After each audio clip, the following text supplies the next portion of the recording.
ओम नमः पार्वती पतये हर हर महादेव। जय श्री कृष्ण। दोस्तों, आप सभी का दिन शुभ और मंगलमय हो। भगवान भोलेनाथ और माता पार्वती की कृपा आप सभी के ऊपर सदैव बनी रहे। आज आप सब श्रावण महात्म्य के 26वें अध्याय का श्रवण करेंगे।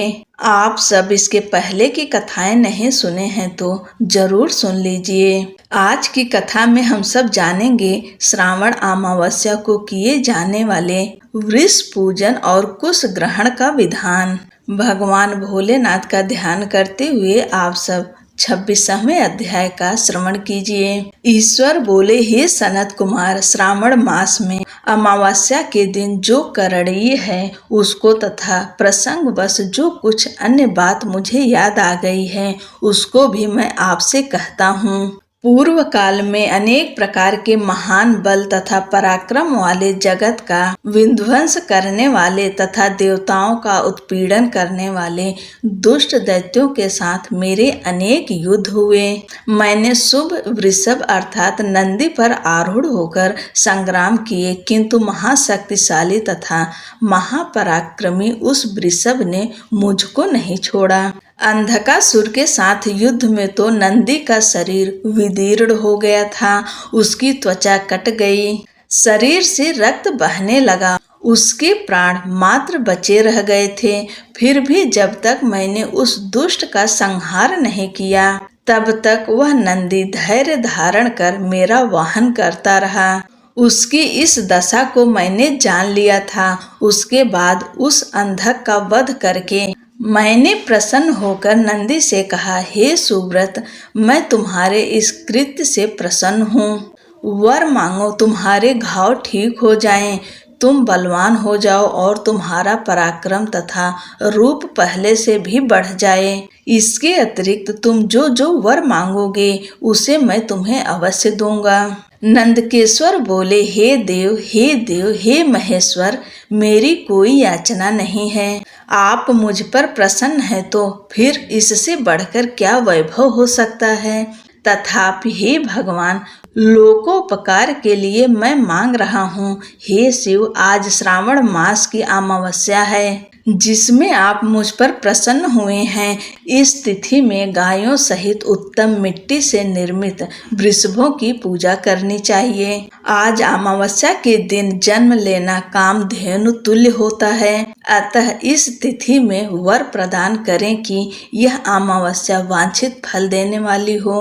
आज के दिन भक्ति पूर्वक प्रत्यक्ष वृषभों तथा गायों की पूजा करनी चाहिए। गेरू आदि धातुओं से प्रयत्न पूर्वक उन्हें भूषित करना चाहिए। उनकी सींगों पर सोना, चांदी आदि के पत्थर, मढ़े और रेशम के बड़े बड़े गुच्छों को भी सींगों पर बांधें। अनेक प्रकार के वर्णों से चित्रित सुंदर वस्त्र से उनकी पीठ को ढक दें और गले में मनोहर शब्द करने वाला घंटा बांध दें। सूर्योदय से लगभग 4 घड़ी बीतने पर गायों को ग्राम से बाहर ले जाकर पुनः सायं वेला में ग्राम में प्रवेश कराएं।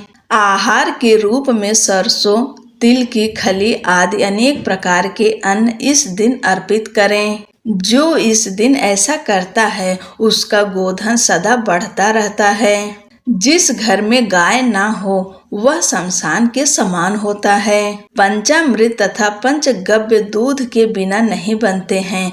गोबर से लेप किए बिना घर पवित्र नहीं होता है। हे सुरोत्तम, जहाँ गोमूत्र से छिड़काव नहीं होता वहाँ चींटी आदि जंतुओं का उपद्रव विद्यमान रहता है। हे महादेव, दूध के बिना भोजन का रस ही क्या है।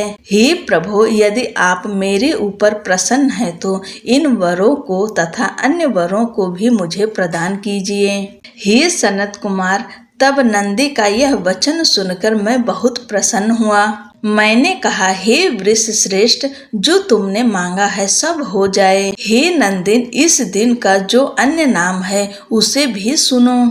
जो वृषभ किसी के द्वारा कहीं भी किसी कार्य में प्रयुक्त नहीं किया जाता और तृण खाता हुआ तथा जल पीता हुआ जो शांति पूर्वक विचरण करता है तथा महान वीर व बलशाली होता है, उसे पोल कहा जाता है। अतः हे नंदिन, उसी के नाम से यह दिन पोला नाम वाला होगा। इस दिन अपने इष्ट बंधुओं के साथ महान उत्सव करना चाहिए।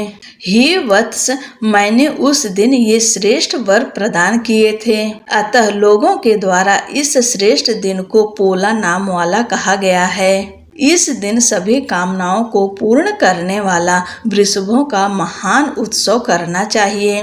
इसके साथ ही अब मैं इसी तिथि में किए जाने वाले कुश ग्रहण का वर्णन करूंगा। श्रावण मास की अमावस्या के दिन पवित्र होकर कुशों को उखाड़ लाएं।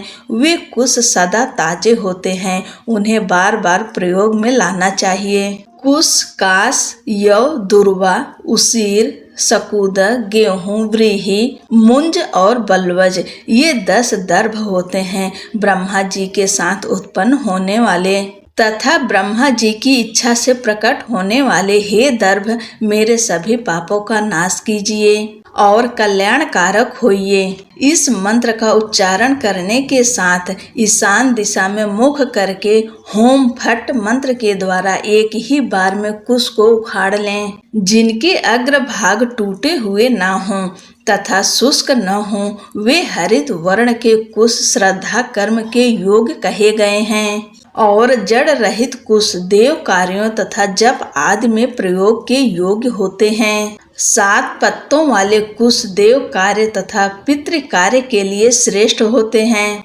मूल रहित तथा गर्भ युक्त तथा 10 अंगुल प्रमाण वाले 2 दर्भ पवित्रक के लिए उपयुक्त होते हैं। ब्राह्मण के लिए 4 कुश पत्रों का पवित्रक बताया गया है और अन्य वर्णों के लिए क्रमशः 3, 2 और 1 दर्भ का पवित्रक कहा गया है, अथवा सभी वर्णों के लिए 2 दर्भों का ग्रंथ युक्त पवित्रक होता है। यह पवित्रक धारण करने के लिए होता है, इसे मैंने आपको बता दिया है। उत्पवन हेतु सभी के लिए 2 दर्भ उपयुक्त होते हैं। 50 दर्भों से ब्रह्मा और 25 दर्भों से विष्टर बनाना चाहिए। आचमन के समय हाथ से पवित्रक को नहीं निकालना चाहिए।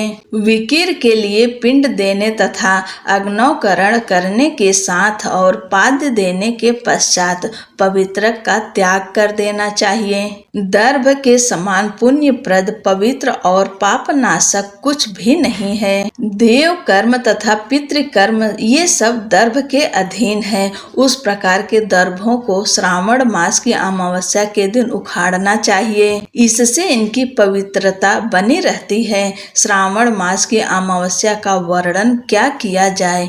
हे सनत कुमार, श्रावण मास की अमावस्या के दिन जो कृत्य होता है उसे मैंने कह दिया।